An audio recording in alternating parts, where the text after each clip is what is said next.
ရက်မှာမိမိဆိုတဲ့ကောင်မလေးကသူ့တငယ်ချင်းနဲ့စကားပြောနေတော့နင်ကအသားမဲတယ်နော်လို့ထုတ်ပြောမိရဲ့ဒါနဲ့နောက်ရက်တွေကျတော့သူ့တငယ်ချင်းကစိတ်မကောင်းဖြစ်ပြီးတော့မိမိနဲ့အတူမစော့တော့ဘူးဒီလိုနဲ့ပဲမိမိလည်းနောက်ရက်မှာသူ့တငယ်ချင်းနောက်တစ်ယောက်ပိုပိုဆိုတဲ့ကောင်မလေးနဲ့တူတူစော့တဲ့အခါသူ့အကျင့်တိုင်းပဲပိုပိုကိုပြောပါလေရောဟဲ့နင်ကစပင်းနဲ့ကောက်ပြီးတော့ဝါရတယ်နော်အဲ့လိုထုတ်ပြောလိုက်တယ်ဒါနဲ့ပိုပိုလဲသူ့တငယ်ချင်းကအဲ့လိုပြောတာခံရတာဆိုတော့အယံဝမ်းနေသွားပြီးတော့နောက်ရက်ကျတော့မိမိနဲ့မစော့တော့ဘူးပေါ့ကွယ်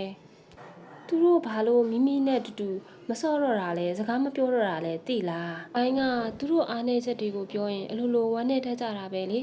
ပြီးတော့ဒါကိုပြောတဲ့လူကိုလည်းကဲ့ရဲ့တတ်တယ်လို့ခေါ်တဲ့သမီးအဲ့လိုပြောတဲ့လူကိုလူတိုင်းကအယံမုန်းတယ်ဒါကစိတ်ကောင်းရှိတဲ့လူတွေရဲ့လုပ်ရမဟုတ်ဘူးကွယ်ဒါကိုမမေတို့ရဲ့လူပတ်ဝန်းကျင်မှာ body shaming လုပ်တယ်ကဲ့ရဲ့ဖြစ်တင်တယ်လို့ခေါ်တယ်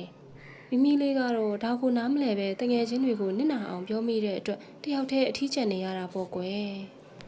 ဒီလိုနဲ့မိမိအိမ်ပြန်လာတဲ့အခါမှာဘေးအိမ်ကလီလီဆိုတဲ့ကောင်မလေးကသူ့အမေနဲ့စကားပြောနေတာကိုကြားလိုက်တယ်မမေသမီးမတငယ်ချင်းတွေအများကြီးပဲရှိတယ်သိလားသူစကားပြောရင်လည်းအတန်လေးကနုညံ့ချိုတာပြီးရင်ကျေးနေတာပဲပြီးတော့လီလီကတငယ်ချင်းရဲ့အားနည်းချက်ကိုဘယ်တော့မှထုတ်ပြောလို့မရှိဘူးလီလီကအယမ်းမဲ့တနာတတ်တယ်လေတခါတော့သူ့တငယ်ချင်းတယောက်ကအသားလေးကညညိုလေးပေါ့ကွယ်ဒါနဲ့သူ့တငယ်ချင်းကသူ့ကိုမေးတယ်လီလီနင်းကဖြူဖွေးပြီးတော့အရန်ချောတာပဲတငယ်ချင်းရဲ့ဘာလို့ငါ့လိုအသားမဲတဲ့တငယ်ချင်းကိုပေါင်းရတာလဲငါကမဲမဲဝဝနဲ့လှလည်းမလှဘူးလေတငယ်ချင်းရဲ့လီလီလည်းအားငယ်နေတဲ့တငယ်ချင်းရဲ့ဒီလိုပြောတဲ့အတန်လေးကိုကြားတဲ့အခါစိတ်မကောင်းအရန်ဖြစ်သွားတယ်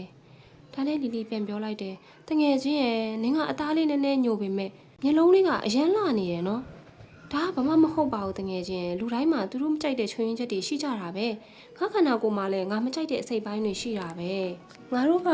ကိုယ်ခန္ဓာကိုယ်လေးကိုမဝေဖန်သင့်ပါဘူးတငယ်ချင်းရဲ့သူ့ဘာသူတဘာဝတိုင်းဖြစ်လာတဲ့အရာကိုငါတို့ကချစ်ရမှာပေါ့ဒီလိုမျိုးလေးလီလီကသူ့တငယ်ချင်းကိုပြောပြလိုက်တယ်ကွယ်ဒါကြောင့်မို့လို့သူတစ်ပါးရဲ့အားနည်းချက်ကိုပြောရင်လူတိုင်းဝမ်းနေတတ်ကြပါတယ်ဒါကစိတ်ကောင်းရှိတဲ့လူတွေဘယ်တော့မှမလုပ်တဲ့အလုပ်တစ်ခုပါဒါကြောင့်မို့လို့သားတို့သမီးတို့လည်းသူများတွေကိုဘယ်တော့မှမကဲ့ရဘူးเนาะအဲ့လိုပဲကိုလည်းဘယ်နေရာကမလှဘူးဘယ်နေရာကဘာဖြစ်တယ်ဆိုပြီးတော့အပြစ်မမြင်ရပါဘူးသူ့ဘာသူတဘာဝအတိုင်းမိမိကအသက်နဲ့ရှင်ပြီးမွေးပေးထားတဲ့ဒီမျက်နှာလေးနဲ့ခန္ဓာကိုယ်လေးကိုသူတွေကချစ်ရမှာပေါ့ကွယ်လီလီရဲ့စကားကိုကြားပြီးတဲ့နောက်မှာမိမိလည်းနောက်ရက်တွေမှာတငယ်ချင်းတွေအစ်စ်တွေအများကြီးရပြီးတော့သူများရဲ့အားနည်းချက်လေးကိုဘယ်တော့မှလည်းထုတ်မပြောတော့ပါဘူးကွယ်ဒါကြောင့်မို့လို့ငကိုကလည်းလှချစ်စရာလည်းကောင်းတယ်မိမိကအခုဆိုတငယ်ချင်းတွေအများကြီးနဲ့အယမ်းပဲပျော်ပြီးတော့ပြည့်စုံနေတဲ့ကလေးလေးတစ်ယောက်ဖြစ်နေတာပေါ့ကွယ် Subscribe